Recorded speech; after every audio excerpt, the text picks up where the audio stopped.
During my childhood, my family was like a drop of water in a vast river, never remaining in one location for long. We settled in Rhode Island when I was 8, and there, we remained until I went to college in Colorado Springs. Most of my memories are rooted in Rhode Island, but there are fragments in the attic of my brain which belong to the various homes we had lived in when I was much younger.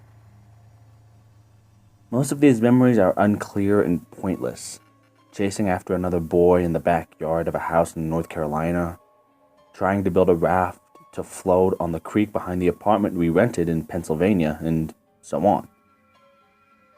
But there is one set of memories which remains clear as glass, as though they were just made yesterday. I often wonder whether these memories are simply lucid dreams produced by the long sickness I experienced that spring. But in my heart, I know they are real. We were living in a house just outside the bustling metropolis of New Vineyard, Maine, population 643. It was a large structure, especially for a family of 3. There were a number of rooms that I didn't see in the 5 months we resided there. In some ways, it was a waste of space, but it was the only house on the market at the time, at least within an hour's commute of my father's place of work. The day after my 5th birthday, attended by my parents alone, I came down with a fever. The doctor said it was mononucleosis, which meant no rough play and more fever for at least another 3 weeks. It was horrible timing to be bedridden. We were in the process of packing our things to move to Pennsylvania, and most of my things were already packed away in boxes, leaving my room barren. My mother brought me ginger ale and books several times a day, and these served the function of being my primary form of entertainment for the next few weeks. Boredom always loomed just around the corner, waiting to rear its ugly head and compound my misery. I don't exactly recall how I met Mr. Widemouth. I think it was about a week after I was diagnosed with mono. My first memory of the small creature was asking him if he had a name. He told me to call him Mr. Widemouth because his mouth was large. In fact, everything about him was large in comparison to his body. His head, his eyes, his crooked ears. But his mouth was by far the largest. "You kind of look like a Furby," I said as he flipped through one of my books. Mr. Widemouth stopped and gave me a puzzled look. "Furby? What's a Furby?" he asked. I shrugged. "You know, the toy. The little robot with the big ears. You can pet and feed them, almost like a real pet." "Oh," Mr. Widemouth resumed his activity. "You don't need one of those. They aren't the same as having a real friend." I remember Mr. Widemouth disappearing every time my mother stopped by to check in on me. "I lay under your bed," he later explained. "I don't want your parents to see me because I'm afraid they won't let us play anymore." We didn't do much during those first few days. Mr. Widemouth just looked at my books, fascinated by the stories and pictures they contained. The 3rd or 4th morning after I met him, he greeted me with a large smile on his face. "I have a new game we can play," he said. We have to wait until after your mother comes to check on you, because she can't see us play it. It's a secret game. After my mother delivered more books and soda at the usual time, Mr. Widemouth slipped out from under the bed and tugged my hand. We have to go to the room at the end of this hallway, he said. I objected at first, as my parents had forbidden me to leave my bed without their permission. But Mr. Widemouth persisted until I gave in. The room in question had no furniture or wallpaper.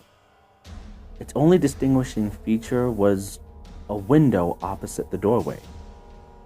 Mr. Widemouth darted across the room and gave the window a firm push, flinging it open.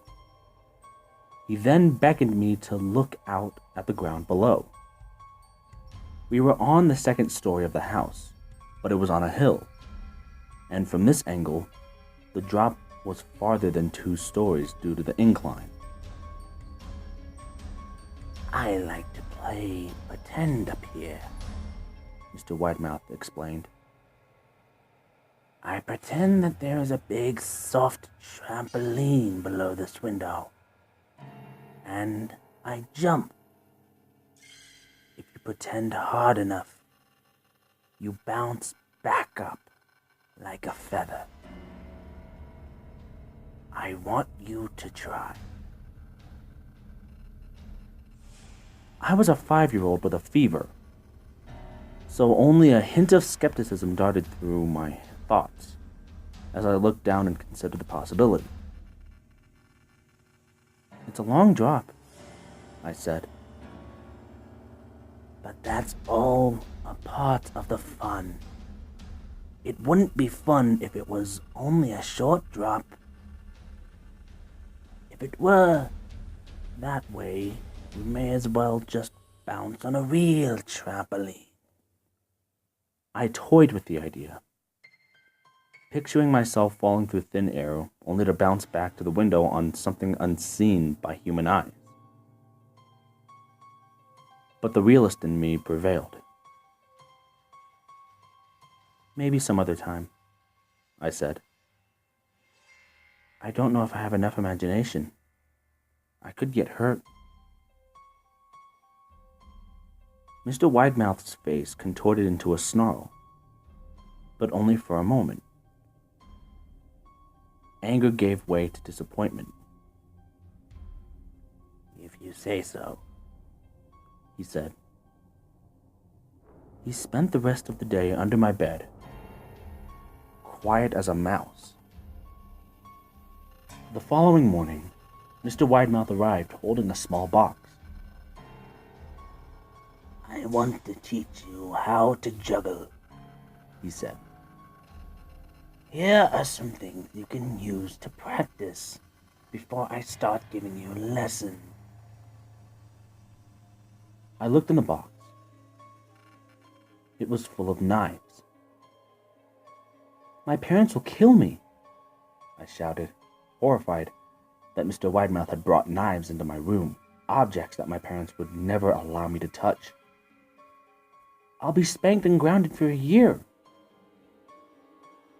Mr. Widemouth frowned. It's fun to juggle with these. I want you to try it.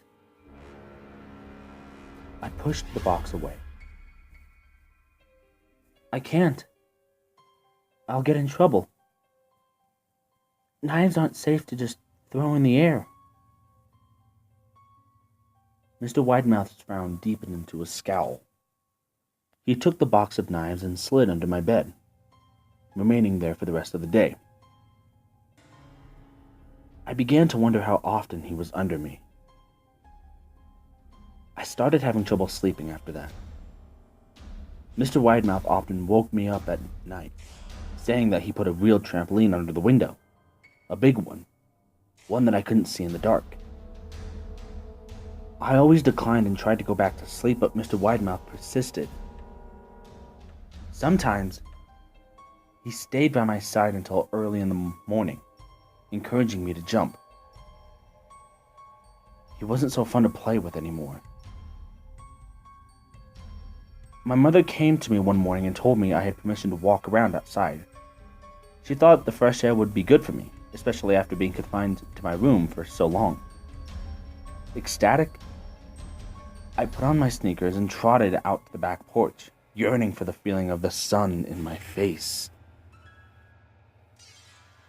Mr. Widemouth was waiting for me. "I have something I want you to see," he said. I must have given him a weird look, because he then said, "It's safe. I promise." I followed him to the beginning of a deer trail which ran through the woods behind the house. "This is an important path," he explained. "I've had a lot of friends about your age. When they were ready, I took them down this path to a special place. You aren't ready yet, but one day, I hope to take you there." I returned to the house, wondering what kind of place lied beyond that trail. 2 weeks after I met Mr. Widemouth, the last load of our things had been packed into a moving truck. I would be in the cab of that truck, sitting next to my father for the long drive to Pennsylvania. I considered telling Mr. Widemouth that I would be leaving, but even at 5 years old, I began to suspect that perhaps the creature's intentions were not to my benefit, despite what he said otherwise. For this reason, I decided to keep my departure a secret. My father and I were in the truck at 4 a.m. He was hoping to make it to Pennsylvania by lunchtime tomorrow, with the help of an endless supply of coffee and a six-pack of energy drinks. He seemed more like a man who was about to run a marathon rather than one who was about to spend 2 days sitting still. "Early enough for you?" he asked. I nodded and placed my head against the window, hoping for some sleep before the sun came up. I felt my father's hand on my shoulder. "This is the last move, son. I promise. I know it's hard for you, as sick as you've been. Once Daddy gets promoted, we can settle down, and you can make friends." I opened my eyes as we backed out of the driveway.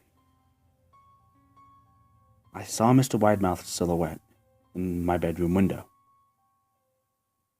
He stood motionless until the truck was about to turn onto the main road. He gave a pitiful little wave goodbye, steak knife in hand. I didn't wave back. Years later, I returned to New Vineyard. The piece of land our house stood upon was empty except for the foundation, as the house burned down a few years after my family left. Out of curiosity, I followed the deer trail that Mr. Widemouth had shown me. Part of me expected him to jump out from behind a tree and scare the living bejesus out of me.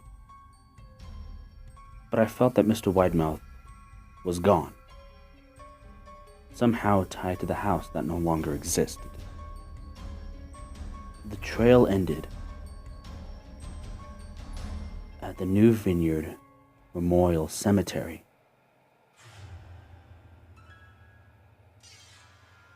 I noticed that many of the tombstones belonged to children.